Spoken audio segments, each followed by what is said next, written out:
All right. So as they say, thrice is the charm. So I guess all the systems started working the third time. First of all, thank you so much for this invite. It's really an honor and a pleasure to share the stage with such brilliant minds and people who've been close to my heart for many years. It was also wonderful hearing the other speakers give out such interesting insights. Today, my topic is diet psychology and behavior change, specifically addressing what dietitians can do or the strategies that they can employ to have a better outcome in their counseling sessions. Now, why is it important that we need to learn about diet psychology? We need to learn about how to impact a behavior change in patients so as to they better adhere to your diet suggestions and your wellness advice. It's as simple as this. You can lead a horse to water, but you can't make it to drink. Now, that's a problem that we as nutritionists, dietitians, wellness advisors face with a lot of our patients, clients, because of course, it's due to medical advice, it's due to family pressure, it's due to their own issues with health that they are compelled to visit a dietitian and they want to go to a dietitian and see how it goes from there. But coming to a dietitian is not the answer. The answer is having them comply to your advice. Talking of diet psychology, it is basically the psychological aspects and factors which influence an individual's dietary choices, eating behaviors, and overall relations with food. What are the factors that affect diet psychology?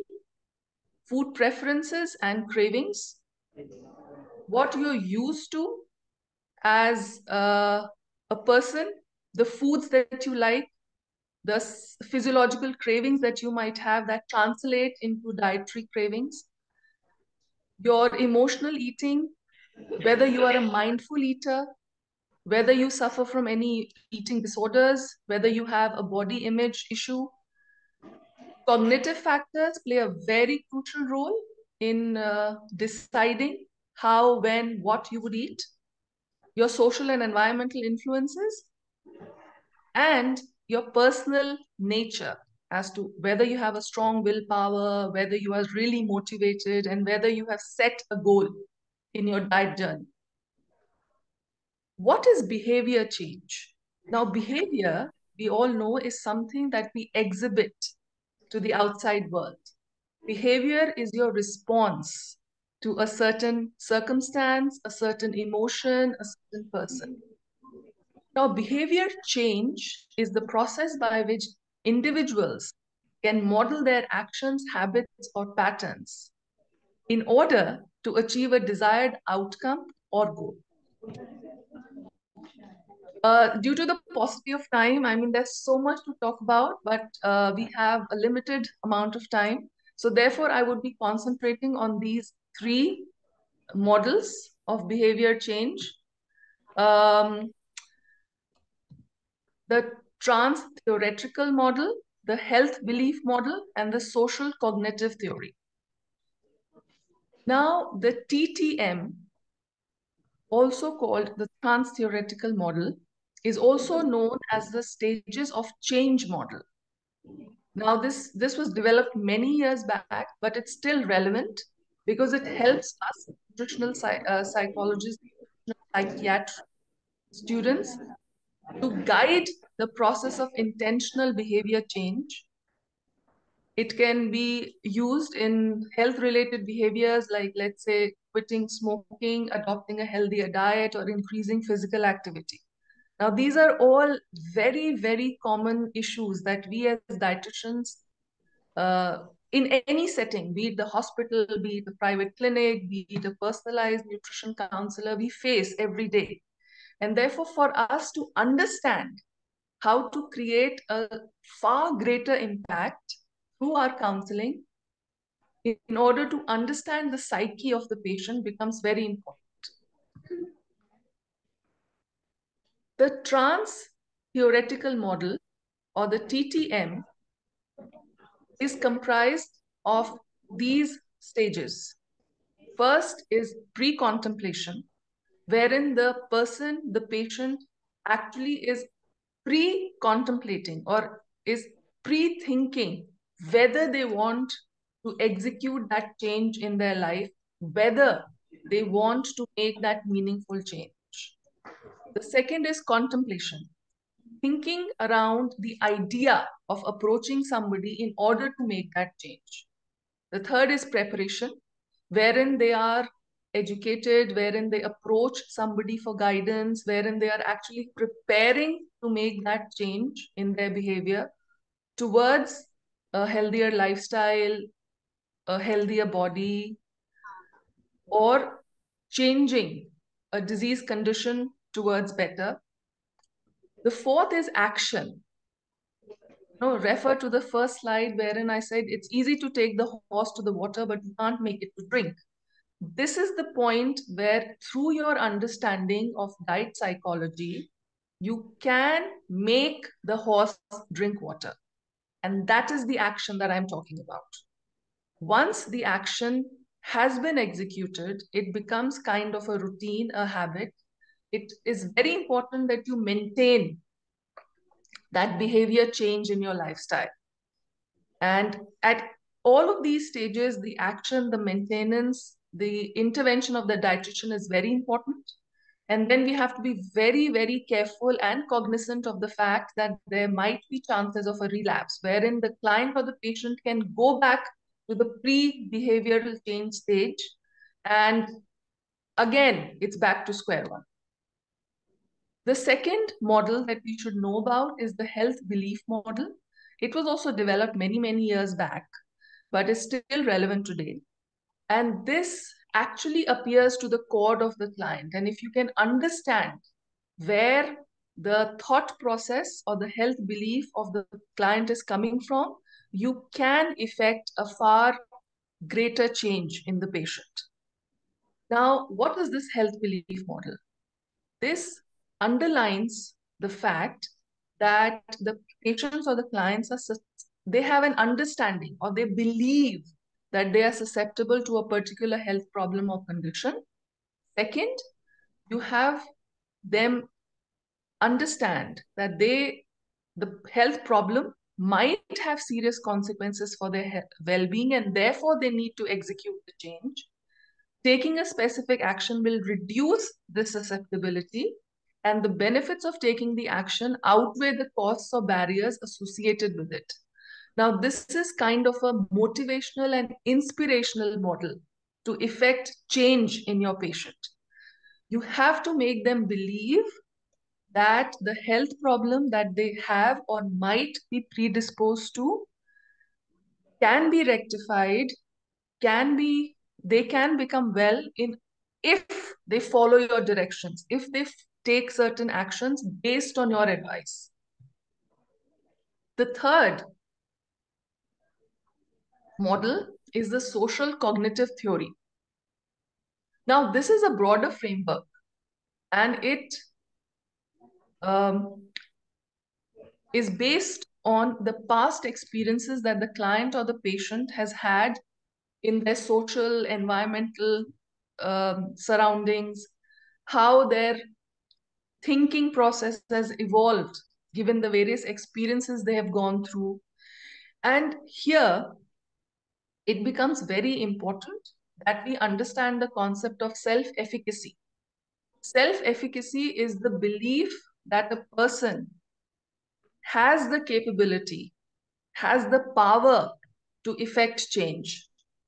And us as dietitians have a very, very big responsibility to instill that confidence in our clients and patients. Because oftentimes, the patients that come to us, they have lost hope. They are in such a stage where they have tried everything and it's not working. So it's our responsibility to give them that faith in themselves that they can get better. And if the person or the client or the patient develops that high self-efficacy, there's a greater likelihood of them taking positive health actions. Now, this term is very important when it comes to acting around the psychology of patients. This is called reciprocal determinism. That a person's behavior is not permanent. It is ever changing. It is dynamic. And therefore, many factors play a role in how to effect positive change. And our intervention is very critical. Talking of your responsibility as a dietitian is to encourage the horse to drink the water. And how do we do that? You all are experienced dietitians. Many of you are still navigating your journey around dietetics. Many of you are looking forward to a career in effective change through your expertise. And this diet psychology will help you effect that change. But just how? Now, some points that we can keep in mind, and I'm sure you all are well versed with these, are on this slide. And many of you are using these in your day-to-day work. Some of them have been discussed by prior speakers. For example, assessing the patient's current behavior against the TTM model. Now, the TTM model had these 5 points: pre-contemplation, contemplation, preparation, action, maintenance, and relapse. So you have to think by talking to the patient, by running an assessment as to which stage the patient is in. And your counseling should depend on the state of mind of the patient. Because if the patient, let's say, is already in the action stage and you are still talking about preparation, the patient will become impatient. They will say, why is she talking about preparation when I want to act? Why isn't she giving me action points? Why isn't she telling me what to do? Because I'm really charged. I am really in the state of mind where I want to make a change. On the flip side, if the client or the patient that comes to you is in the contemplation stage, that they are still unsure, they are still deciding whether this is the right approach to their getting better. And you start talking to them about action, boots on the ground, from tomorrow you have to just make these changes. From tomorrow you need to take 10,000 steps. It's a big mismatch and it will not work. No matter how great your diet plan is, no matter how great your intentions are, it will not work because your advice is not in sync with the patient's mindset. And therefore, this initial talking, assessment, interaction with the patient is very important, and understanding the stage the patient is in, and then making your advice. The second, individualized analysis, which we all do, you've all been doing. Avoiding the cookie cutter method, wherein not one diet plan works for everybody. We need to understand that. We need to educate them and stay informed. We need to treat the patient or the client not in isolation, but also looking at their social support system, their family, their friends, their co-workers, their colleagues. It's very important to celebrate small successes. So even if there's a marginal difference, a marginal change towards the better, you should celebrate it with your patient or client and inspire them, motivate them. Continuous follow-up and long-term maintenance. Most of these are some things that you've all been doing, that you continue to do. But the reason why I'm talking to you today is to discuss some often overlooked points that we should keep in mind in order to better understand our patient and better advise them. The first, which I also mentioned a bit in my previous slides, and something that we often overlook, is fostering self-efficacy. It is our job and our responsibility to empower our patients or clients. We need to build confidence in their ability to make the dietary changes. It's not about our competence. It's not about our ability to make a change in their lives, which we are doing. That's our job. We do it. But we need to instill in them that they can make the change. So you have to shift the ball. You know, the ball has to be in their court. And how you do that is you encourage them to self-monitor, to problem solve, and to build skills around a particular problem. You need to empower them and you need to give them tools to do that. The second very important aspect that diet psychology has to keep in mind is while you are interviewing your patient or client, while you are talking to them, you have to employ a technique which is called the motivational interviewing technique. Now, rather than just asking them pointed questions, what is your problem? What are your symptoms? What did you eat today? Show me your blood report. That's all relevant. We all need it. Physiology. And as the speaker before me emphasized the importance of the ABCD assessment, that's very, very important. I'm not saying that we should not focus on that. I mean, that is the basis. That's the science. But just relying on the physiological aspects might not give you the holistic approach. The psychological aspects also need to be kept in mind. And therefore, you have to explore why is the patient or the client visiting you? What motivates them? Are they ready for making the change? Evaluate them against the TTM model and see which stage they are in. Give them time to speak and express. I totally understand it's not always feasible. You don't have the time to, give one patient all the time they have. You have so many to deal with.